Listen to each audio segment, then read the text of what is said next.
मेरे पुराने प्रोफेसर की ज़िंदगी की आखिरी कक्षा उनके घर में हुआ करती थी। ये कक्षा उनके स्टडी रूम की खिड़की के पास लगती थी, जहाँ से वे एक छोटे से गुड़हल के पौधे को देख सकते थे। उस पौधे के गुलाबी पत्ते धीरे धीरे गिरते रहते थे। कक्षा हर मंगलवार को होती थी। ये नाश्ते के बाद शुरू होती और इसका विषय था जीवन का अर्थ। ये पाठ किसी किताब से नहीं बल्कि जीवन के अनुभवों से सिखाया जाता था। इस कक्षा में कोई अंक या ग्रेड नहीं दिए जाते थे, लेकिन हर हफ्ते मौखिक परीक्षा होती थी। प्रोफेसर प्रश्न पूछते और छात्र को उनका उत्तर देना होता था। कई बार छात्र को स्वयं भी प्रश्न पूछने होते थे। इसके अलावा कुछ छोटे छोटे काम भी करने पड़ते थे, जैसे प्रोफेसर का सिर तकिए पर ठीक से रखना या उनका चश्मा उनकी नाक पर सही जगह पर रखना। जब कक्षा समाप्त होती थी तो विदा लेते समय उन्हें स्नेह से चूमना एक तरह का अतिरिक्त अंक माना जाता था।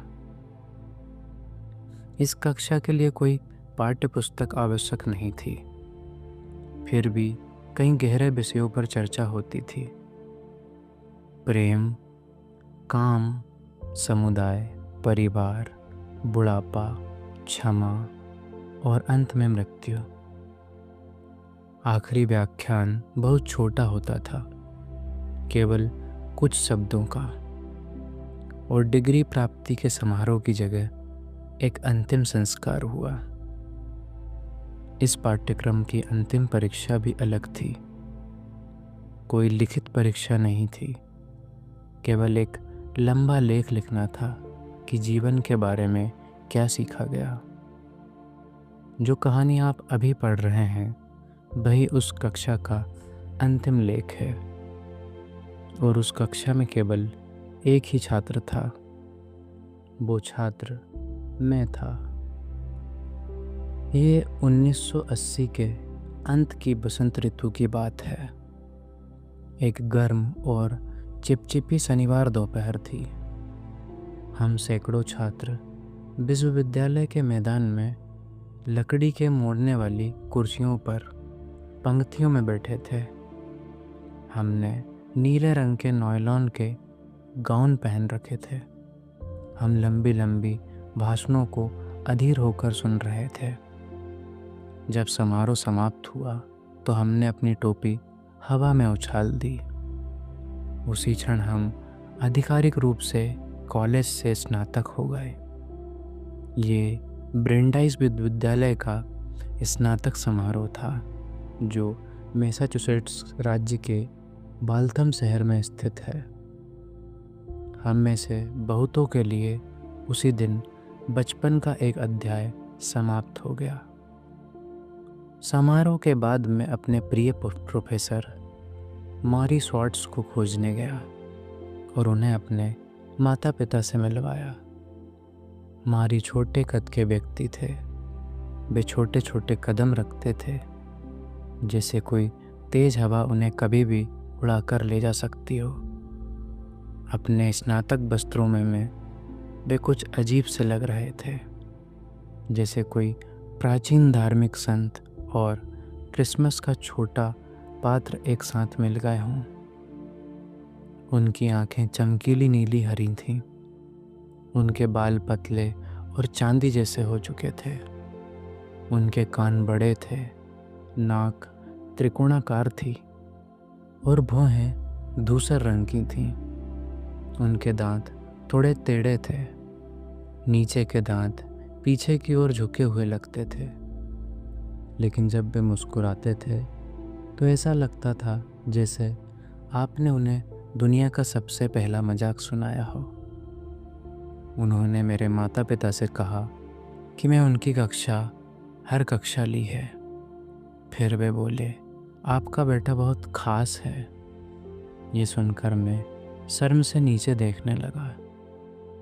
जाने से पहले मैंने उन्हें एक उपहार दिया, हल्के भूरे रंग का एक ब्रीफकेस जिसके ऊपर उनके नाम के अक्षर लिखे थे। मैंने इसे एक दिन पहले बाजार से खरीदा था। शायद मैं नहीं चाहता था कि वे मुझे भूल जाएं, या शायद मैं स्वयं उन्हें भूलना नहीं चाहता था।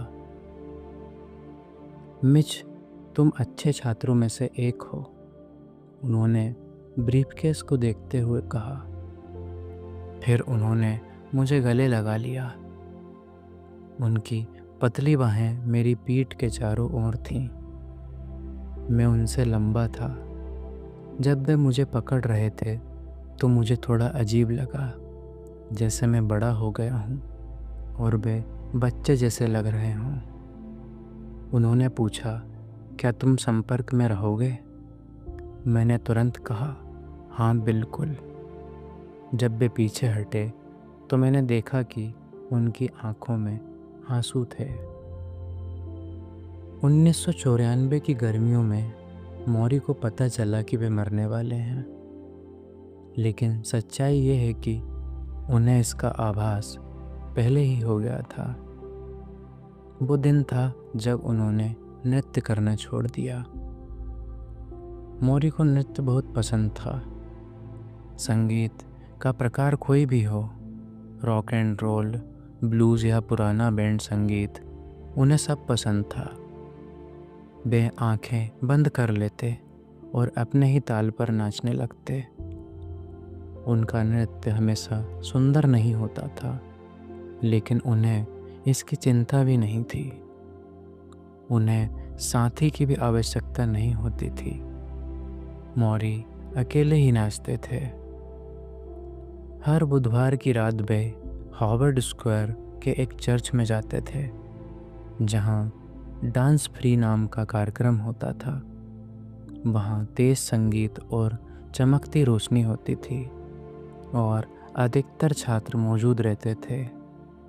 मौरी सफ़ेद टी शर्ट और काले पसीने वाले कपड़े पहनकर भीड़ में चले जाते थे और जो भी संगीत बज रहा होता उसी पर नाचने लगते।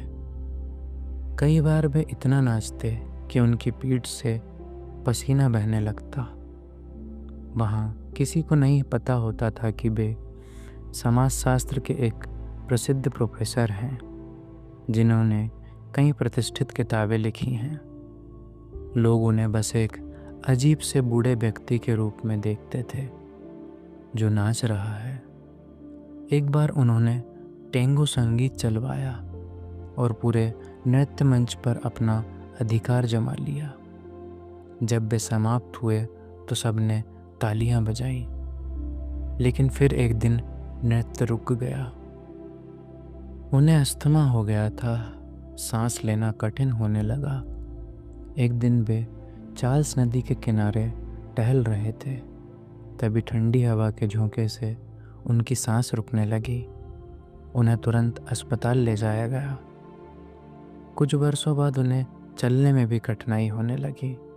कभी किसी पार्टी में गिर पड़ते, कभी सीढ़ियों से फिसल जाते। लोग कहते थे ये बुढ़ापा है, लेकिन मौरी जानते थे कि बात केवल बुढ़ापे की नहीं है।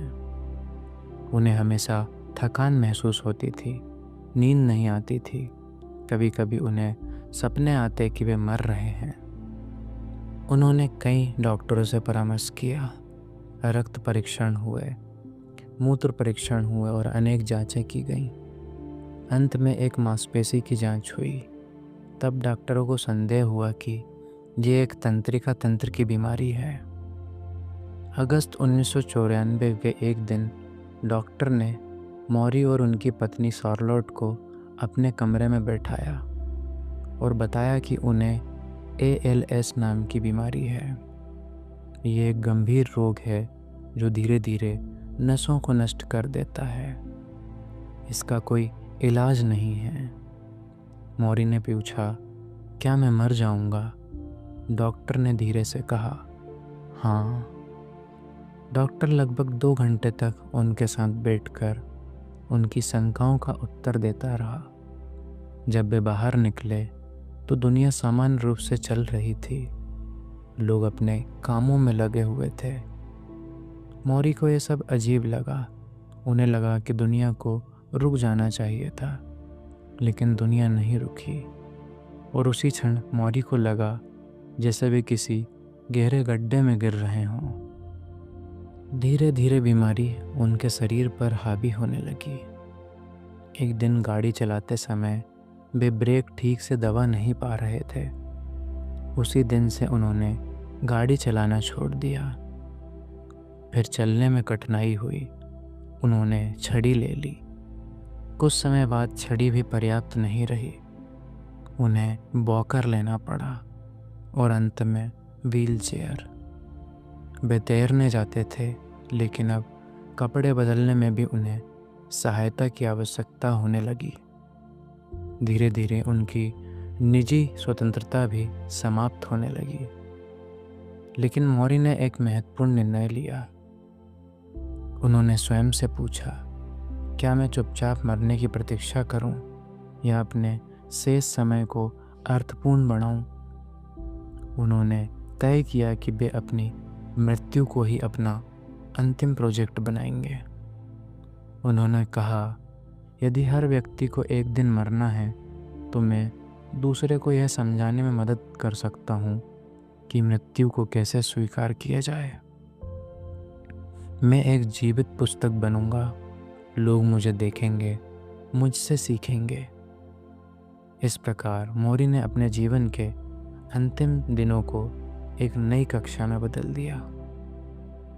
धीरे धीरे लोग उनसे मिलने आने लगे।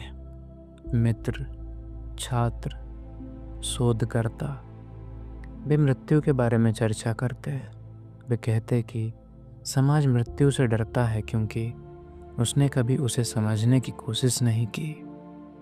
उनकी आवाज़ अब भी मजबूत थी। उनका मन अब भी विचारों से भरा हुआ था। वे ये सिद्ध करना चाहते थे कि मरने का अर्थ बेकार हो जाना नहीं है। नए वर्ष के आने तक मौरी समझ चुके थे कि शायद ये जीवन उनका अंतिम वर्ष होगा। एक दिन जब वे उनके एक सहकर्मी की अचानक मृत्यु हो गई और लोग उनके अंतिम संस्कार में उनकी प्रशंसा कर रहे थे, तब मौरी ने कहा, कितना दुखद है कि ये सारी अच्छी बातें वह स्वयं कभी सुन नहीं पाएगा। तब मौरी ने एक अलग विचार सोचा। उन्होंने एक जीवित अंतिम संस्कार आयोजित किया। एक रविवार को उनके घर पर मित्र और परिवार को लोग इकट्ठे हुए। सबने उनके बारे में प्रेम और सम्मान के शब्द कहे। कुछ लोग रोए, कुछ लोग हंसे। मौरी भी इनके साथ रोए और हंसे। और उन्होंने कहा, हमें अपने प्रिय लोगों से प्रेम की बातें उनके जीवित रहते ही कह देनी चाहिए। उनका ये जीवित अंतिम संस्कार बहुत सफल रहा और सबने अनोखी बात यह थी कि मौरी अभी भी जीवित थे और जीवन का सबसे असाधारण अध्याय अभी शुरू होने वाला था। इस कहानी में एक और व्यक्ति है, मैं। और उस समय तक मैंने अपने प्रोफेसर से किया हुआ एक वादा तोड़ दिया था। मैंने उनसे कभी संपर्क नहीं किया। क्या मैंने तुम्हें विपरीतताओं के तनाव के बारे में बताया है? मौरी ने एक दिन मुस्कुराते हुए मुझसे पूछा। मैं थोड़ा हैरान हुआ। विपरीतताओं का तनाव मतलब? उन्होंने धीरे धीरे समझाया कि जिंदगी अक्सर दो अलग अलग दिशाओं की खींचतान से बनी होती है। इंसान एक काम करना चाहता है, लेकिन परिस्थितियाँ उसे कुछ और करने के लिए मजबूर कर देती हैं। कभी कोई बात हमें चोट पहुंचाती है, फिर भी हम जानते हैं कि हमें उससे इतना प्रभावित नहीं होना चाहिए। कभी हम जीवन की छोटी छोटी चीज़ों को हल्के में ले लेते हैं, जबकि अंदर से जानते हैं कि उनकी कीमत बहुत ज़्यादा है। मौरी ने कहा कि ये सब एक रबर बैंड की तरह है, दोनों तरफ से खिंचाव बना रहता है। ज़्यादातर लोग इसी खिंचाव के बीच अपनी ज़िंदगी जीते हैं। मैंने मजाक में कहा कि ये तो किसी कुश्ती के मुकाबले जैसा है। मौरी हंस पड़े। उन्होंने कहा कि हाँ, जिंदगी को कुश्ती के मैच की तरह ही समझा जा सकता है। फिर मैंने पूछा, इसमें जीतता कौन है? मौरी की आंखों में हल्की सी चमक आ गई। उन्होंने कहा, प्यार जीतता है। अंत में हमेशा प्यार ही जीतता है। कुछ हफ्तों बाद मुझे लंदन जाना पड़ा। मैं मशहूर टेनिस टूर्नामेंट विंबलडन को कवर कर रहा था। ये दुनिया के सबसे बड़े खेल आयोजनों में से एक है। वहाँ का माहौल बिल्कुल अलग होता है। भीड़ शांत रहती है, लोग शराब पीकर शोर नहीं करते और सब कुछ अनुशासन के साथ चलता है। हर सुबह मैं टेनिस कोर्ट के पास पेड़ों से घिरी सड़कों पर टहलने निकल जाता था। वहाँ बहुत से लोग लाइन में खड़े रहते थे, बचे हुए टिकट मिलने की उम्मीद में। सड़क के किनारे छोटे छोटे विक्रेता स्ट्रॉबेरी और क्रीम बेचते थे। गेट के बाहर एक अखबार की दुकान होती थी, जहाँ रंग बिरंगे ब्रिटिश अखबार बिकते थे। इन अखबारों में अक्सर फिल्मी गपशप, शाही परिवार की तस्वीरें, राशिफल और छोटी मोटी खबरें होती थीं। उनके बड़े बड़े शीर्षक कभी किसी सेलिब्रिटी के झगड़े पर होते तो कभी किसी खिलाड़ी के पैसों की मांग पर। पहले जब भी मैं इंग्लैंड आता था, मैं भी इन अखबारों को खरीद कर पढ़ता था। लेकिन इस बार कुछ अलग हो रहा था। जब भी मैं इन हल्की और बेकार खबरों को देखता तो मुझे मौरी की याद आ जाती थी। मैं सोचता था कि एक तरफ मौरी अपने घर में बैठे हर सांस को संभल कर जी रहे हैं। वे अपने दोस्तों और परिवारों के साथ हर पल की कीमत समझ रहे हैं, और दूसरी तरफ मैं हूँ जो घंटों ऐसी बातों पर समय बर्बाद कर रहा हूँ जिनका मेरी ज़िंदगी से कोई असली मतलब नहीं है। सच तो यह है कि मौरी का समय कम होता जा रहा है, फिर भी उनकी ज़िंदगी की गुणवत्ता बहुत गहरी है। शायद इसी वजह से मुझे उनसे थोड़ी सी जलन भी महसूस होती थी। मैं सोचता था कि हम लोग इतनी बेकार चीज़ों में अपना समय क्यों खर्च करते रहते हैं। उस समय अमेरिका में जे सिम्पसन का एक मशहूर मुकदमा चल रहा था। लोग घंटों टीवी पर उसे देखते रहते थे। बिना तो सिम्पसन को जानते थे, ना ही उस मामले में उनका कोई लेना देना था। फिर भी वे अपनी ज़िंदगी का समय उस नाटक को दे रहे थे। मुझे मौरी की एक बात याद आई। उन्होंने कहा था, हमारी संस्कृति लोगों को अपने बारे में अच्छा महसूस कराने में मदद नहीं करती। अगर संस्कृति का सिस्टम काम नहीं करता तो हमें उसे स्वीकार नहीं करना चाहिए। मौरी ने अपनी ज़िंदगी में एक अलग संस्कृति बना ली थी। वे अपने दोस्तों के साथ बातें करते, टहलने जाते, संगीत पर नाचते। उन्होंने एक प्रोजेक्ट शुरू किया था जिसमें गरीब लोगों को मानसिक स्वास्थ्य की मदद मिल सके। वे किताबें पढ़ते, पुराने छात्रों से मिलते और दोस्तों को पत्र लिखते। उनके लिए समय का मतलब था इंसानी रिश्ते, बातचीत, संवेदना और प्यार। मेरी ज़िंदगी की संस्कृति बिल्कुल अलग थी। मेरी संस्कृति थी काम। इंग्लैंड में मैं एक साथ कई मीडिया काम कर रहा था। दिन भर इंटरव्यू, कंप्यूटर पर अखबारें खबरें लिखता, टीवी के लिए रिपोर्ट करता और रेडियो के लिए फ़ोन पर अपडेट देता। काम इतना ज़्यादा था कि मुझे खाना भी अपने छोटे से काम के केबिन में बैठकर ही करना पड़ता था। सालों से मैंने काम को अपना सबसे बड़ा साथी मान लिया था। बाकी सब चीज़ें धीरे धीरे पीछे छूट रही थीं। एक दिन विंबलडन के पत्रकारों की भीड़ एक मशहूर टेनिस खिलाड़ी और उसकी गर्लफ्रेंड के पीछे भाग रही थी। उसी दौरान एक फोटोग्राफर ने मुझे धक्का दिया और बिना ठीक से माफ़ी मांगे आगे बढ़ गया। उस पल मुझे मौरी की एक बात और याद आई। उन्होंने कहा था कि बहुत से लोग अपनी ज़िंदगी बिना किसी असली अर्थ के जीते हैं। वे हमेशा व्यस्त रहते हैं, लेकिन उनकी व्यस्तता में कोई सच्चा उद्देश्य नहीं होता। उनके अनुसार जीवन का अर्थ तब मिलता है जब इंसान दूसरों से प्यार करता है, अपने समुदाय से जुड़ता है और ऐसा काम करता है जो उसे असली उद्देश्य दे। मैं जानता था कि मौरी सही कह रहे हैं, लेकिन सच ये है कि उस समय मैंने अपनी ज़िंदगी में कोई बदलाव नहीं किया। टूर्नामेंट खत्म होने के बाद मैं वापस डेट्रॉइट लौट आया। मैं बहुत थक चुका था और घर जाकर सीधा सो गया। अगली सुबह मुझे एक ऐसी खबर मिली जिसने मुझे झकझोर दिया। मेरे अखबार के कर्मचारियों ने हड़ताल कर दी।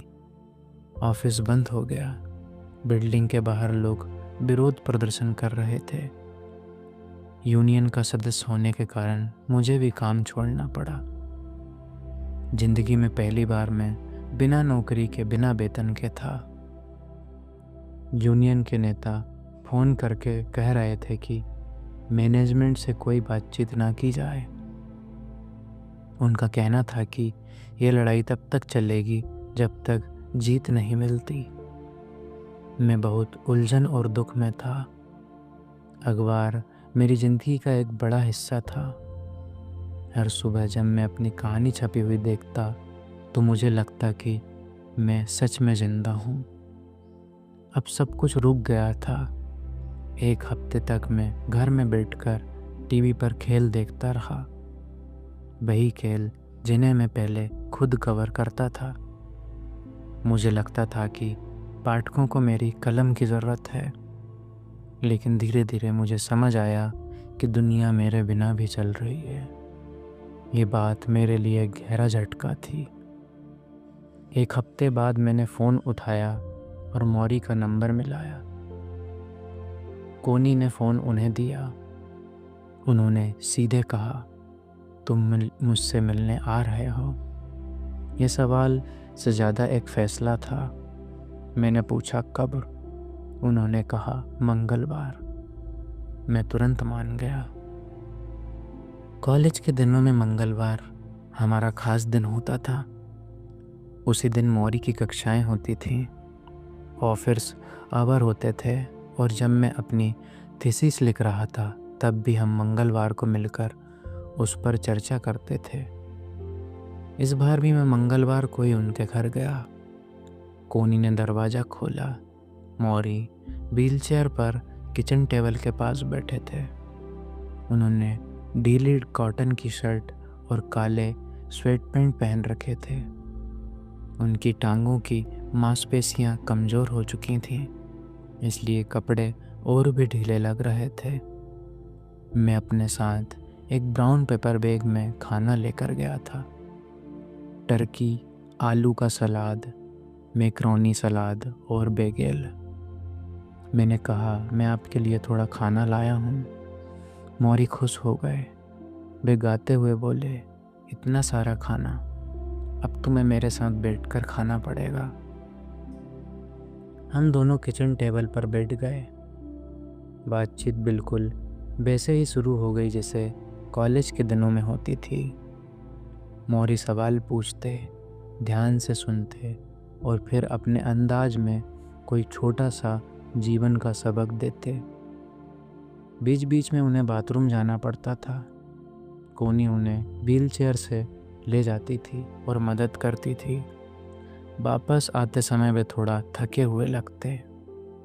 एक बार उन्होंने मजाक में कहा कि जल्दी ही किसी को उनकी व्यक्तिगत सफाई भी करनी पड़ेगी।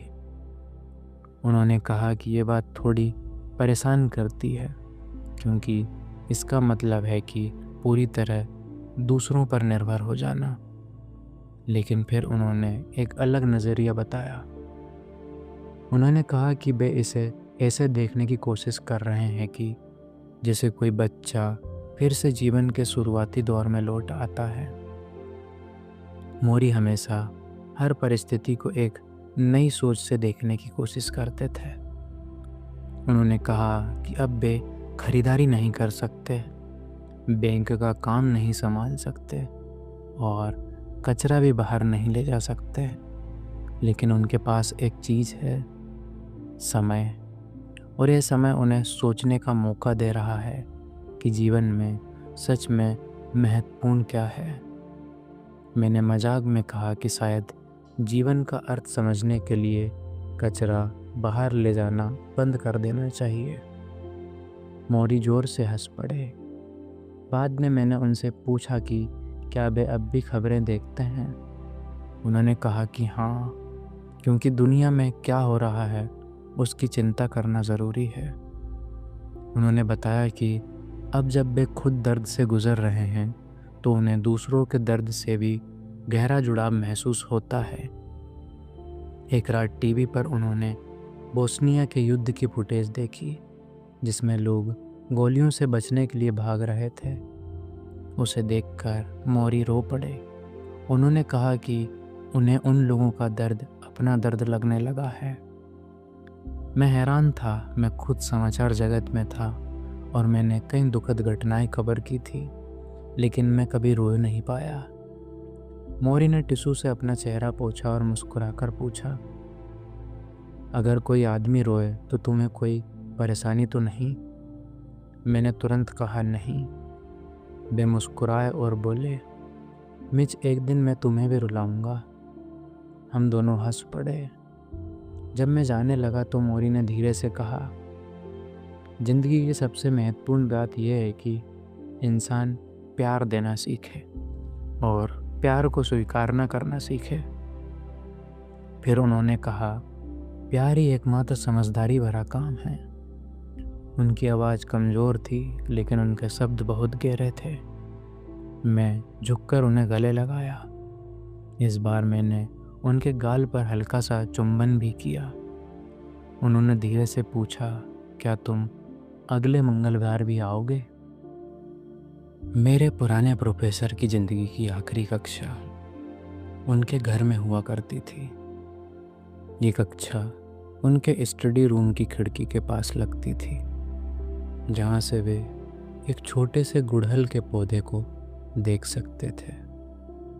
उस पौधे के गुलाबी पत्ते धीरे धीरे गिरते रहते थे। कक्षा हर मंगलवार को होती थी। ये नाश्ते के बाद शुरू होती और इसका विषय था जीवन का अर्थ। ये पाठ किसी किताब से नहीं, बल्कि जीवन के अनुभवों से सिखाया जाता था। इस कक्षा में कोई अंक या ग्रेड नहीं दिए जाते थे, लेकिन हर हफ्ते मौखिक परीक्षा होती थी। प्रोफेसर प्रश्न पूछते और छात्र को उनका उत्तर देना होता था। कई बार छात्र को स्वयं भी प्रश्न पूछने होते थे। इसके अलावा कुछ छोटे छोटे काम भी करने पड़ते थे, जैसे प्रोफेसर का सिर तकिए पर ठीक से रखना या उनका चश्मा उनकी नाक पर सही जगह पर रखना। जब कक्षा समाप्त होती थी तो विदा लेते समय उन्हें स्नेह से चूमना एक तरह का अतिरिक्त अंक माना जाता था। इस कक्षा के लिए कोई पाठ्य पुस्तक आवश्यक नहीं थी, फिर भी कई गहरे विषयों पर चर्चा होती थी। प्रेम, काम, समुदाय, परिवार, बुढ़ापा, क्षमा और अंत में मृत्यु। आखिरी व्याख्यान बहुत छोटा होता था, केवल कुछ शब्दों का, और डिग्री प्राप्ति के समारोह की जगह एक अंतिम संस्कार हुआ। इस पाठ्यक्रम की अंतिम परीक्षा भी अलग थी। कोई लिखित परीक्षा नहीं थी, केवल एक लंबा लेख लिखना था कि जीवन के बारे में क्या सीखा गया। जो कहानी आप अभी पढ़ रहे हैं वही उस कक्षा का अंतिम लेख है और उस कक्षा में केवल एक ही छात्र था। वो छात्र मैं था। ये 1980 के अंत की बसंत ऋतु की बात है। एक गर्म और चिपचिपी शनिवार दोपहर थी। हम सैकड़ों छात्र विश्वविद्यालय के मैदान में लकड़ी के मोड़ने वाली कुर्सियों पर पंक्तियों में बैठे थे। हमने नीले रंग के नायलॉन के गाउन पहन रखे थे। हम लंबी लंबी भाषणों को अधीर होकर सुन रहे थे। जब समारोह समाप्त हुआ तो हमने अपनी टोपी हवा में उछाल दी। उसी क्षण हम आधिकारिक रूप से कॉलेज से स्नातक हो गए। ये ब्रेंडाइज विश्वविद्यालय का स्नातक समारोह था जो मैसाचुसेट्स राज्य के बाल्थम शहर में स्थित है। हम में से बहुतों के लिए उसी दिन बचपन का एक अध्याय समाप्त हो गया। समारोह के बाद मैं अपने प्रिय प्रोफेसर मॉरी स्वॉर्ट्स को खोजने गया और उन्हें अपने माता पिता से मिलवाया। मॉरी छोटे कद के व्यक्ति थे। वे छोटे छोटे कदम रखते थे, जैसे कोई तेज हवा उन्हें कभी भी उड़ा कर ले जा सकती हो। अपने स्नातक वस्त्रों में वे कुछ अजीब से लग रहे थे, जैसे कोई प्राचीन धार्मिक संत और क्रिसमस का छोटा पात्र एक साथ मिल गए हों। उनकी आंखें चमकीली नीली हरी थीं। उनके बाल पतले और चांदी जैसे हो चुके थे। उनके कान बड़े थे, नाक त्रिकोणाकार थी और भौहें धूसर रंग की थीं। उनके दांत थोड़े टेढ़े थे। नीचे के दांत पीछे की ओर झुके हुए लगते थे, लेकिन जब वे मुस्कुराते थे तो ऐसा लगता था जैसे आपने उन्हें दुनिया का सबसे पहला मजाक सुनाया हो। उन्होंने मेरे माता पिता से कहा कि मैं उनकी हर कक्षा ली है। फिर वे बोले, आपका बेटा बहुत खास है। ये सुनकर मैं शर्म से नीचे देखने लगा। जाने से पहले मैंने उन्हें एक उपहार दिया, हल्के भूरे रंग का एक ब्रीफकेस, जिसके ऊपर उनके नाम के अक्षर लिखे थे। मैंने इसे एक दिन पहले बाजार से खरीदा था। शायद मैं नहीं चाहता था कि वे मुझे भूल जाएं, या शायद मैं स्वयं उन्हें भूलना नहीं चाहता था। मिच, तुम अच्छे छात्रों में से एक हो, उन्होंने ब्रीफकेस को देखते हुए कहा। फिर उन्होंने मुझे गले लगा लिया। उनकी पतली बाहें मेरी पीठ के चारों ओर थीं। मैं उनसे लंबा था। जब वे मुझे पकड़ रहे थे तो मुझे थोड़ा अजीब लगा, जैसे मैं बड़ा हो गया हूँ और वे बच्चे जैसे लग रहे हों। उन्होंने पूछा, क्या तुम संपर्क में रहोगे? मैंने तुरंत कहा, हाँ बिल्कुल। जब वे पीछे हटे तो मैंने देखा कि उनकी आंखों में आंसू थे। 1994 की गर्मियों में मौरी को पता चला कि वे मरने वाले हैं, लेकिन सच्चाई ये है कि उन्हें इसका आभास पहले ही हो गया था। वो दिन था जब उन्होंने नृत्य करना छोड़ दिया। मौरी को नृत्य बहुत पसंद था। संगीत का प्रकार कोई भी हो, रॉक एंड रोल, ब्लूज़ या पुराना बैंड संगीत, उन्हें सब पसंद था। वे आंखें बंद कर लेते और अपने ही ताल पर नाचने लगते। उनका नृत्य हमेशा सुंदर नहीं होता था, लेकिन उन्हें इसकी चिंता भी नहीं थी। उन्हें साथी की भी आवश्यकता नहीं होती थी। मौरी अकेले ही नाचते थे। हर बुधवार की रात वे हार्वर्ड स्क्वायर के एक चर्च में जाते थे, जहां डांस फ्री नाम का कार्यक्रम होता था। वहाँ तेज संगीत और चमकती रोशनी होती थी और अधिकतर छात्र मौजूद रहते थे। मौरी सफ़ेद टी शर्ट और काले पसीने वाले कपड़े पहनकर भीड़ में चले जाते थे और जो भी संगीत बज रहा होता उसी पर नाचने लगते। कई बार वे इतना नाचते कि उनकी पीठ से पसीना बहने लगता। वहाँ किसी को नहीं पता होता था कि वे समाजशास्त्र के एक प्रसिद्ध प्रोफेसर हैं जिन्होंने कई प्रतिष्ठित किताबें लिखी हैं। लोग उन्हें बस एक अजीब से बूढ़े व्यक्ति के रूप में देखते थे जो नाच रहा है। एक बार उन्होंने टेंगो संगीत चलवाया और पूरे नृत्य मंच पर अपना अधिकार जमा लिया। जब वे समाप्त हुए तो सबने तालियां बजाई, लेकिन फिर एक दिन नृत्य रुक गया। उन्हें अस्थमा हो गया था, सांस लेना कठिन होने लगा। एक दिन वे चार्ल्स नदी के किनारे टहल रहे थे, तभी ठंडी हवा के झोंके से उनकी सांस रुकने लगी। उन्हें तुरंत अस्पताल ले जाया गया। कुछ वर्षों बाद उन्हें चलने में भी कठिनाई होने लगी। कभी किसी पार्टी में गिर पड़ते, कभी सीढ़ियों से फिसल जाते। लोग कहते थे ये बुढ़ापा है, लेकिन मौरी जानते थे कि बात केवल बुढ़ापे की नहीं है। उन्हें हमेशा थकान महसूस होती थी, नींद नहीं आती थी। कभी कभी उन्हें सपने आते कि वे मर रहे हैं। उन्होंने कई डॉक्टरों से परामर्श किया, रक्त परीक्षण हुए, मूत्र परीक्षण हुए और अनेक जांचें की गईं। अंत में एक मांसपेशी की जांच हुई।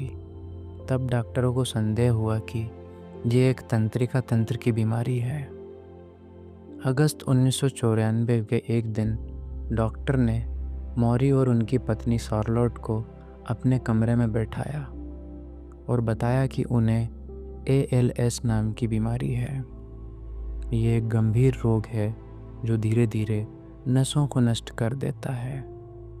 इसका कोई इलाज नहीं है। मौरी ने पूछा, क्या मैं मर जाऊंगा? डॉक्टर ने धीरे से कहा, हाँ। डॉक्टर लगभग 2 घंटे तक उनके साथ बैठकर उनकी शंकाओं का उत्तर देता रहा। जब वे बाहर निकले तो दुनिया सामान्य रूप से चल रही थी। लोग अपने कामों में लगे हुए थे। मौरी को यह सब अजीब लगा। उन्हें लगा कि दुनिया को रुक जाना चाहिए था, लेकिन दुनिया नहीं रुकी। और उसी क्षण मौरी को लगा जैसे वे किसी गहरे गड्ढे में गिर रहे हों। धीरे धीरे बीमारी उनके शरीर पर हावी होने लगी। एक दिन गाड़ी चलाते समय वे ब्रेक ठीक से दबा नहीं पा रहे थे। उसी दिन से उन्होंने गाड़ी चलाना छोड़ दिया। फिर चलने में कठिनाई हुई। उन्होंने छड़ी ले ली। कुछ समय बाद छड़ी भी पर्याप्त नहीं रही। उन्हें वॉकर लेना पड़ा और अंत में व्हील चेयर। वे तैरने जाते थे, लेकिन अब कपड़े बदलने में भी उन्हें सहायता की आवश्यकता होने लगी। धीरे धीरे उनकी निजी स्वतंत्रता भी समाप्त होने लगी। लेकिन मौरी ने एक महत्वपूर्ण निर्णय लिया। उन्होंने स्वयं से पूछा, क्या मैं चुपचाप मरने की प्रतीक्षा करूं या अपने शेष समय को अर्थपूर्ण बनाऊं? उन्होंने तय किया कि वे अपनी मृत्यु को ही अपना अंतिम प्रोजेक्ट बनाएंगे। उन्होंने कहा, यदि हर व्यक्ति को एक दिन मरना है तो मैं दूसरे को यह समझाने में मदद कर सकता हूँ कि मृत्यु को कैसे स्वीकार किया जाए। मैं एक जीवित पुस्तक बनूंगा। लोग मुझे देखेंगे, मुझसे सीखेंगे। इस प्रकार मौरी ने अपने जीवन के अंतिम दिनों को एक नई कक्षा में बदल दिया। धीरे धीरे लोग उनसे मिलने आने लगे। मित्र, छात्र, शोधकर्ता। वे मृत्यु के बारे में चर्चा करते। वे कहते कि समाज मृत्यु से डरता है क्योंकि उसने कभी उसे समझने की कोशिश नहीं की। उनकी आवाज़ अब भी मजबूत थी। उनका मन अब भी विचारों से भरा हुआ था। वे ये सिद्ध करना चाहते थे कि मरने का अर्थ बेकार हो जाना नहीं है। नए वर्ष के आने तक मौरी समझ चुके थे कि शायद ये जीवन उनका अंतिम वर्ष होगा। एक दिन जब वे उनके एक सहकर्मी की अचानक मृत्यु हो गई और लोग उनके अंतिम संस्कार में उनकी प्रशंसा कर रहे थे, तब मौरी ने कहा, कितना दुखद है कि ये सारी अच्छी बातें वह स्वयं कभी सुन नहीं पाएगा। तब मौरी ने एक अलग विचार सोचा। उन्होंने एक जीवित अंतिम संस्कार आयोजित किया। एक रविवार को उनके घर पर मित्र और परिवार को लोग इकट्ठे हुए। सबने उनके बारे में प्रेम और सम्मान के शब्द कहे। कुछ लोग रोए, कुछ लोग हंसे। मौरी भी इनके साथ रोए और हंसे, और उन्होंने कहा, हमें अपने प्रिय लोगों से प्रेम की बातें उनके जीवित रहते ही कह देनी चाहिए। उनका ये जीवित अंतिम संस्कार बहुत सफल रहा, और सबने अनोखी बात यह थी कि मौरी अभी भी जीवित थे और जीवन का सबसे असाधारण अध्याय अभी शुरू होने वाला था। इस कहानी में एक और व्यक्ति है, मैं। और उस समय तक मैंने अपने प्रोफेसर से किया हुआ एक वादा तोड़ दिया था। मैंने उनसे कभी संपर्क नहीं किया। यह वो समय था जब पूरी दुनिया टेलीविज़न पर एक बड़े मुकदमे को देख रही थी। मैं भी स्क्रीन के सामने बैठा था। उसी दौरान मैंने मौरी के कमरे का दरवाज़ा बंद होने की आवाज़ सुनी। कुछ देर बाद उनके सहायक उन्हें कुर्सी से उठाकर बाथरूम की ओर ले जा रहे थे। ये दृश्य मुझे एक अजीब सच्चाई का एहसास कराता था। दुनिया के बड़े नाटक चलते रहते हैं, लेकिन असली जीवन अपनी सरल गति से आगे बढ़ता रहता है। मुझे अचानक एक पूरी पुरानी घटना याद आई। ये 1980 की बात है। ब्रेंडाइज विश्वविद्यालय के जिम में बास्केटबॉल का मैच चल रहा था। छात्र उत्साह से नाच रहे थे, हम नंबर 1 हैं। मेरी पास में ही बैठे थे। उन्हें यह नारा समझ में नहीं आया। अचानक वे उठे और ज़ोर से बोले, नंबर 2 होने में क्या बुराई है। छात्रों ने चुप होकर उनकी ओर देखा। नारा रुका। मौरी मुस्कुराते हुए फिर बैठ गए। उनके लिए जीवन में प्रतियोगिता से ज़्यादा महत्व मानवीय समझ और विनम्रता का था। कुछ समय बाद टेलीविज़न कार्यक्रम नाइटलाइन की टीम तीसरी और अंतिम बार मौरी से मिलने आई। कार्यक्रम के संचालक टेड कॉपेल पहले ही फ़ोन पर पूछ चुके थे कि क्या मौरी इतनी थकान के बावजूद इंटरव्यू कर पाएंगे। मौरी ने कहा कि अब बहुत जल्दी थक जाते हैं और अक्सर खांसी से परेशान हो जाते हैं।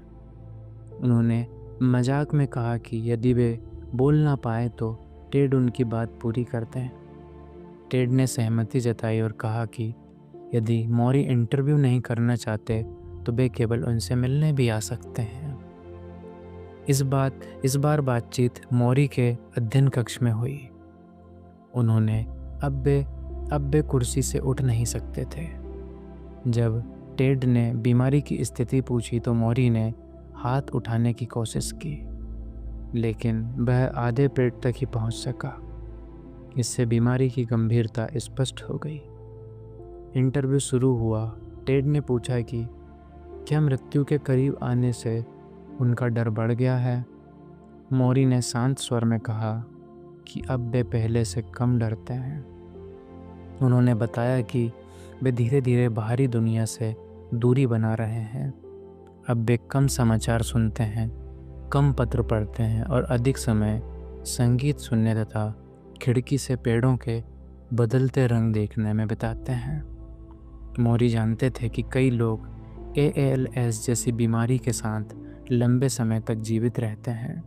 उन्होंने उदाहरण दिए स्टीवन हॉकिंस का, जो कंप्यूटर की सहायता से संवाद करते थे। मौरी ने कहा कि वे उस तरह जीना चाहते थे।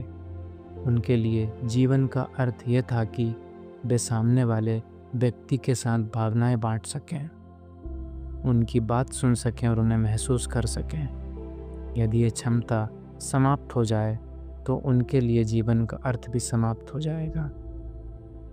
इंटरव्यू के अंत में टेड ने उनसे पूछा कि वे दुनिया के लोगों को क्या कहना चाहेंगे। मौरी ने बहुत धीमे स्वर में कहा कि मनुष्यों को एक दूसरे के प्रति करुणा रखनी चाहिए, एक दूसरे की जिम्मेदारी स्वीकार करनी चाहिए।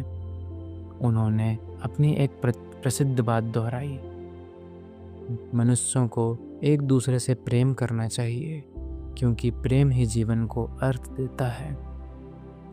इंटरव्यू समाप्त होने के बाद कैमरा कुछ देर और चलता रहा। टेड ने मौरी से कहा कि उन्होंने बहुत अच्छा किया। मौरी ने उत्तर दिया कि उन्होंने बस वही कहा जो उनके भीतर था। उन्होंने ये भी कहा कि बीमारी उनके शरीर को कमज़ोर कर सकती है लेकिन उनके मन और आत्मा को नहीं छू सकती। 12वां मंगलवार, क्षमा के बारे में। कुछ दिन बाद मैं फिर से मौरी से मिलने गया। उस दिन मौसम उदास था। मौरी कंबल ओढ़े बैठे थे और मैं उनके पैरों की मालिश कर रहा था।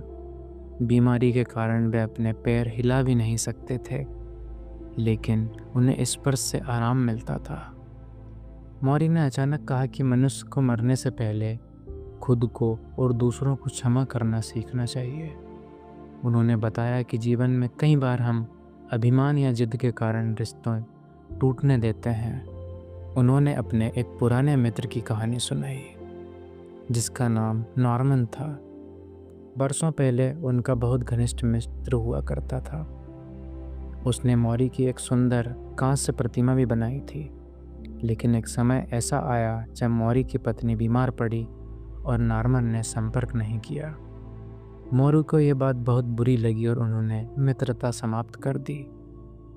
बाद में नॉर्मन कई बार सुलह करना चाहता था, लेकिन मौरी ने अपने अभिमान के कारण स्वीकार नहीं किया। कुछ वर्षों बाद नॉर्मन कैंसर से मर गया। ये याद करते हुए मौरी की आंखें आंसू आ गए। उन्होंने कहा कि उन्हें सबसे अधिक दुख इस बात का है कि वे उसे क्षमा नहीं कर पाए। कुछ देर बाद उन्होंने धीरे से कहा कि क्षमा केवल दूसरों के लिए नहीं होती, वह अपने आप को भी क्षमा करना पड़ता है।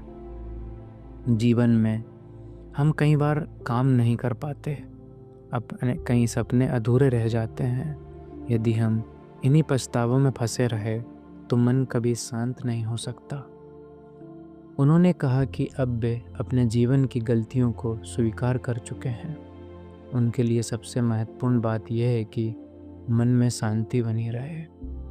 मौरी ने मुझे सलाह दी कि किसी भी व्यक्ति को क्षमा करने में देरी नहीं करनी चाहिए। हर व्यक्ति को उतना समय नहीं मिलता जितना उन्हें मिला है। हम कुछ देर खामोश बैठे रहे। बाहर बारिश की बूंदें खिड़की से टकरा रही थीं।